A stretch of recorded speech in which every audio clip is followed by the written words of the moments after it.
आज के स्टडीज के इस लेक्चर में बात करेंगे पत्नी के द्वारा लगाए जाने वाले ऐसे आरोप जिनके आधार पर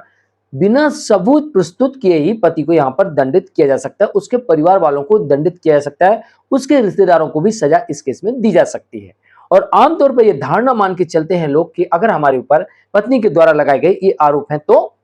ये केस डिस्चार्ज नहीं होगा, ये केस क्वैश नहीं होगा, ये तो हमें पूरा ट्रायल ही फेस करना पड़ेगा। हम बात कर रहे हैं उन आरोपों की जिसमें पत्नी कहती है कि मेरा उत्पीड़न हुआ है, मेरा स्त्री धन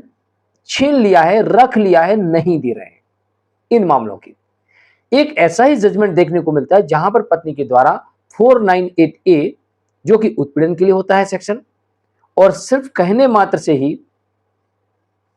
इस पर केस दर्ज हो सकता है और बिना सबूतों के ही आपके ऊपर सजा हो सकती है। इसी प्रकार से 406 जो कि स्त्री धन का होता है, आमतौर पर इसे स्त्री धन के लिए उपयोग किया जाता है कि किसी ने विश्वास में आपकी वस्तु रख ली, जैसे कि अब बहू है उसने सास को गहने दे दिए कि रख लो, तो उसके मन में उस समय यह नहीं था कि मुझे वापस नहीं करेंगे, एक विश्वास में दिया और अब सास वापस नहीं दे रही है, तो यहां पर विश्वासघात हो गया। तो आमतौर पर इस सेक्शन को स्त्री धन का सेक्शन के रूप में जानते हैं और 498 हम दहेज के सेक्शन के नाम से जानते हैं। और जब ये दो सेक्शन एक साथ होते हैं और इसमें एक से अधिक व्यक्ति होते हैं तो इसमें 34 और साथ में होता है। और यहां पर जब इस तरीके से ये सेक्शन होते हैं तो फिर ऐसा लगता है कि हो सकता है कि कोर्ट ये कह दे कि ये मामला डिस्चार्ज नहीं होगा, पुलिस ये कहे कि नहीं भाई ये तो मामला बनेगा क्योंकि पत्नी कह रही है, आपकी पत्नी कह रही है कि मेरा उत्पीड़न हुआ, मेरा स्त्री धन आपके पास है, भला ही उसके बाद कोई सबूत नहीं लगे, वो कह रही है, तो एफआईआर लिखी जाएगी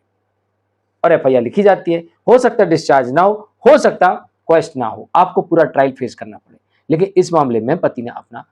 इस तरह से पक्ष रखा, अपनी बात रखी कि कोर्ट ने इस मामले में डिस्चार्ज ही इस केस को कर दिया। पति अपनी तरफ से इस केस में पक्ष रखता है और इसमें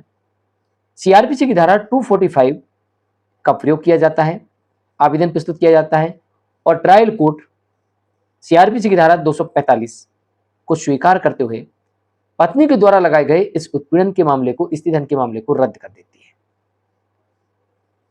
बशर्ते इस मामले में यह भी देखा गया कि इसके पहले जमानत के समय 1.5 लाख रुपए एफडी पत्नी के नाम से की गई थी। अब पति कहता है कि भाई केस तो डिसमिस हो गया, खत्म हो गया, तो मेरा पैसा मुझे वापस चाहिए, क्योंकि कोर्ट ने इसी शर्त पर दी थी इस केस में जमानत कि आप उसे 1.5 लाख रुपए दो एफडी के तौर पर। इस केस में पत्नी के नाम पर 1.5 लाख रुपए की राशि एफडी के तौर पर 3 वर्ष के लिए देना है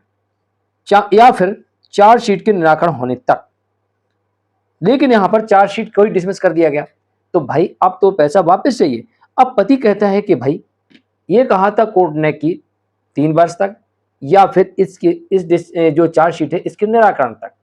तो भाई निराकरण हो गया, चार्जशीट डिसमिस हो गई। अब हमने 1.5 लाख रुपए कोर्ट ने जमानत के समय कोर्ट ने जो 1.5 लाख रुपए पत्नी को दिलवाया था वो मेरी एफडी मुझे वापस चाहिए, वो पैसा मुझे वापस चाहिए। और इस केस में जो एफडी के तौर पर पत्नी को 1.5 लाख रुपए दिया था जमानत के समय पति ने, उस पैसे को भी न्यायालय ने वापस दिलवा दिया और इस केस में पति और उसके परिवार के लोग बरी भी हो गए और ये केस डिस्चार्ज में ही डिसमिस हो गया।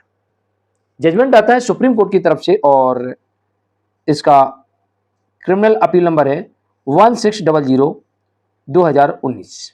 जानकारी कैसी लगी कमेंट में जरूर लिखिए, वीडियो को लाइक शेयर कर दीजिए। आज के लिए इतना ही, मैं मुकेश जैन। हाँ, इस तरह के जजमेंट्स का पैकेज चाहते हैं जिसमें आपको लगभग 200 जजमेंट्स मिलेंगे या अन्य किसी जानकारी के लिए दिए गए नंबर पर आप हमें संपर्क कर सकते हैं। नमस्कार।